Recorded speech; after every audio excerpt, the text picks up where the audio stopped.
ایک حدیث میں نبی علیہ الصلوۃ والسلام کا ارشاد مروی ہے کہ جو یہ 10 دن ہیں یکم ذی الحجہ سے 9 ذی الحجہ تک، یہ جو 9 دن بنتے ہیں، اللہ تبارک و تعالیٰ کی ہر عبادت کوئی بھی ہو، اللہ تبارک و تعالیٰ کو جتنی محبوب ہے ان 9 دنوں میں، وہ اتنی کسی دنوں میں محبوب نہیں ہے۔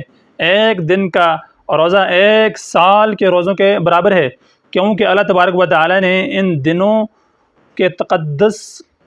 کا تقدس عطا فرمایا ہے کہ ان 9 دنوں میں ایک دن روزہ رکھ لو، اس کا ثواب 1 سال کے روزوں کے برابر ہے۔ اور ایک رات اگر جاگ کر عبادت کر لو جتنے بھی ہو سکے تو وہ ایسا ہے جیسا لیلۃ القدر میں جاگے۔ اللہ تبارک و تعالیٰ ان دنوں کو عبادت کے لیے اس طرح مقبول فرمایا ہے کہ اس کی فضیلت کہیں نہ کہیں سے بڑھا دی ہے۔ ہر عمل کی فضیلت، کوئی صدقہ کرے ان دنوں میں، عام دنوں کے صدقہ کے مقابلے میں ان دنوں میں صدقہ دینا زیادہ ثواب ہے۔ کوئی نفلی نماز پڑھ رہا ہے تو عام دنوں کے مقابلے میں ان دنوں میں نفلی نمازوں کا ثواب زیادہ ہے۔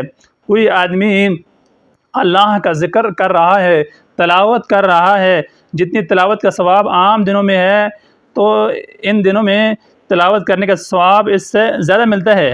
جتنا عام دنوں میں ذکر تسبیح کا ثواب ملتا ہے تو اس سے زیادہ ثواب ان دنوں میں اس کو ملے گا۔ کوئی بھی عبادت کا عمل ہو، چاہے وہ جانی عبادت ہو، مالی عبادت ہو، اس کا اجر و ثواب ان دنوں میں اللہ تبارک و تعالیٰ نے کہیں نہ کہیں سے اس کو بڑھا دیا ہے۔ لہٰذا کیوں بڑھایا ہے؟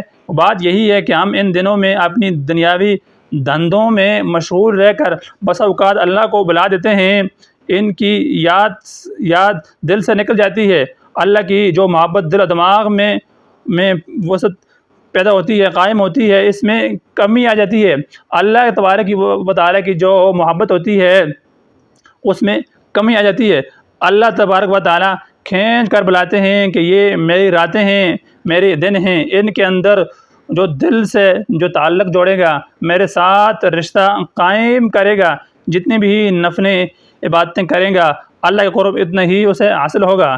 اس لیے ہم ان دنوں کے اندر ہر وقت، ہر دن اور یہ جو ایام رہتے ہیں ان دنوں میں ہم کوئی بھی عبادت کریں، ہر ایک عبادت پر ہمیں اجر و ثواب زیادہ ملے گا۔ اللہ تبارک و تعالیٰ نے اس کا اجر و ثواب کو بڑھا دیا ہے عام دنوں سے، اس لیے ہم ان دنوں کی قدر کریں اور ان دنوں میں ہم عبادت کریں۔ کوئی بھی عبادت ہو لیکن ہم اس کو ضرور کیجیے گا تاکہ اللہ تبارک و تعالیٰ سے ہم زیادہ اجر و ثواب لے سکیں۔ جو امید ہے کہ آپ کو میری باتیں سمجھ آ گئی ہوں گی۔ معزز ناظرین، اس ویڈیو کو زیادہ سے زیادہ لائک کیجیے، زیادہ سے زیادہ شیئر کیجیے تاکہ یہ ویڈیو زیادہ سے زیادہ لوگوں تک پہنچے اور اس سے اور لوگ بھی فائدہ اٹھا سکیں اور آپ بھی اس کار خیر میں شامل ہو جائیں۔